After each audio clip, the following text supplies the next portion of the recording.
Hey guys, this is Shubhdeep Karmakar and आप देख रहे हैं Ruby programming at a glans.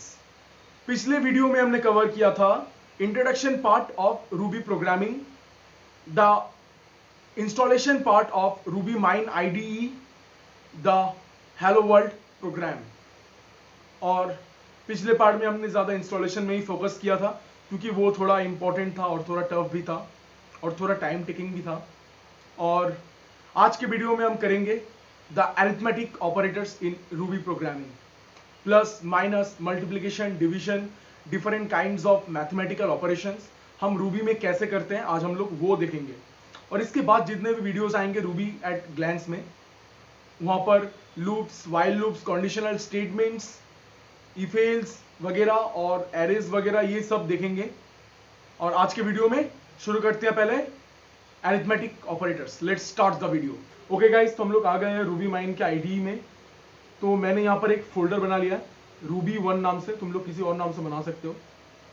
और इसके अंदर मैंने एक और फाइल बनाया है demo.rb से, रूबी फाइल। तो फाइल कैसे बनाते हैं तो मैंने बता ही दिया था पिछले वीडियो में। न्यू फोल्डर में न्यू करोगे, न्यू करने के बाद ये रूबी फाइल क्लास आएगा, यहाँ पर ऐसे खुल जाएगा, यहाँ पर नाम दोगे, एंटर मारोगे और ये फाइल बन जाएगा।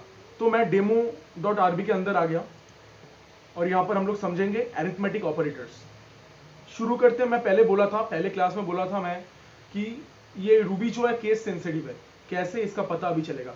मैं एक कांस्टेंट ले लिया x और इसके अंदर मैं डाल दिया कोई वैल्यू, सपोज 6।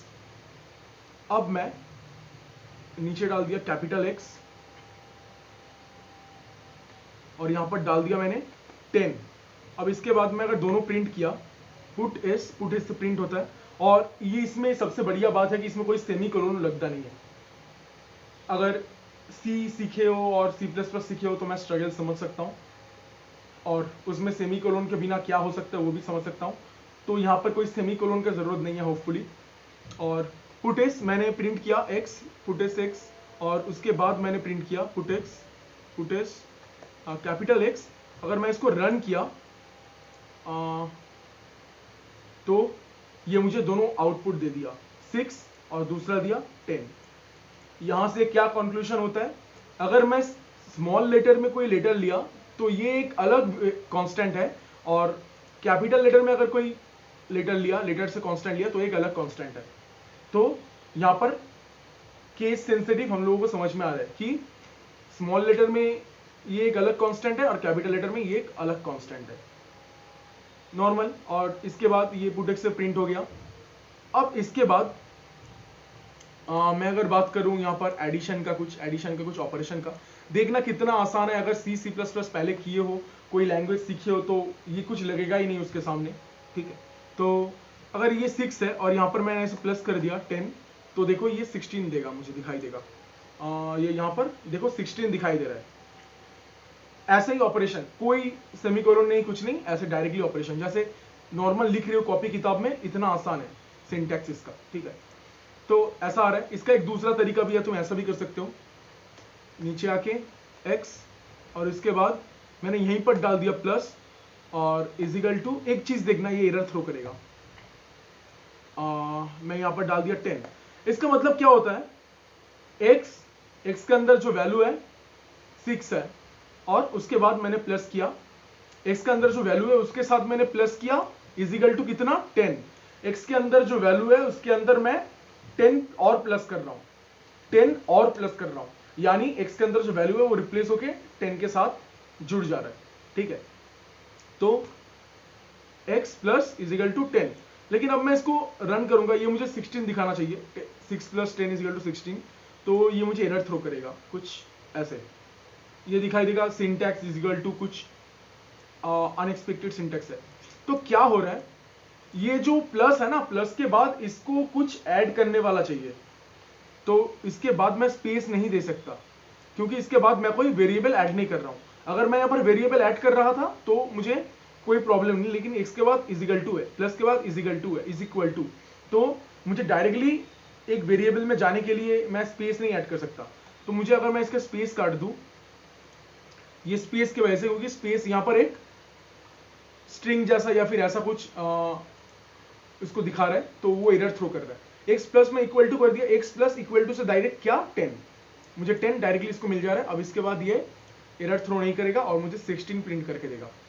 सी तो x का वैल्यू जितना है उसमें मैं प्लस किया 10 और ये x का वैल्यू 10 हो गया, 10 से 16 हो गया, ठीक है, 6 से 16 हो गया, 10 इसमें और ऐड हो गया। ये इसमें तुम कुछ भी कर सकते हो। मैं अगर x में ये माइनस भी कर दिया तो इसका value 6 minus 10 is equal to -4। ये -4 मैं रन नहीं किया, ये -4 दिखेगा, -4। तो इतना आसान है, कुछ है ही नहीं इसमें, ठीक है। तो इसके बाद अगर मैं मॉड का बात करूं, मॉड का बात वही परसेंटेज जिससे डिवाइड होके रिमाइंडर निकालता है। मैं 6 मॉड, इसको मॉड बोलते हैं एक्चुअली, 6 मॉड मैंने 2 कर दिया तो क्या होगा, 6 को 2 से डिवाइड करेंगे, 2 से डिवाइड करने के बाद 2 3 से 6, रिमाइंडर 0, तो आंसर आएगा x का 0। ये रहा 0, क्लियर है इतना। अब मैं इसको अगर मैं 4 डाल दिया तो 6 से डिवाइड होगा 4, 4 1 इज 4, 6 से 4 माइनस हो गया, बचा 2, रिमाइंडर आएगा 2। और ये मैंने रन किया और ये 2, एकदम नॉर्मल, एकदम सिंपल, कुछ है ही नहीं इसमें। और इसको वैसे फिर से मैं वैसे भी लिख सकता हूँ, x यहीं पर मॉड डाल दिया इक्वल टू, मैं कुछ भी डाल दिया यहाँ पर 3, तो x में जितना वैल्यू है उससे 3 का डिवाइड होगा, करने के बाद रिमाइंडर कितना उतना दिखाई देगा। x के बाद मॉड, तो x में 6 है, 6 से मॉड इज इक्वल टू 3, मुझे 6 से मॉड 3 करना है, तो ये मशीन को समझ में आ जाएगा, 6 से मॉड 3 करेगा, 3 2 जा 6, रिमाइंडर 0 और ये आंसर में 0 आएगा। ये रहा, just as simple as that, ठीक है। तो मॉड वाला कॉन्सेप्ट भी क्लियर है। अब मल्टीप्लिकेशन कैसे करते हैं, वही स्टार्ट डाल के, 6 के बाद मैंने डाल दिया स्टार, 6 के बाद मैंने डाल दिया स्टार देने के बाद मैंने डाल दिया यहाँ पर 10 और ये आंसर मुझे 60 देगा, नॉर्मल 60, ठीक है, ऐसे देगा। इसको मैं वैसा भी कर सकता हूँ फिर से, x star is equal to 10, वही x के अंदर जो है उससे मल्टीप्लाई करेगा 6 और आंसर फिर से 60। वैल्यू डिफरेंस नहीं आ रहा है तो इसलिए मैं 12 दे रहा हूँ, ये रहा 72, क्लियर।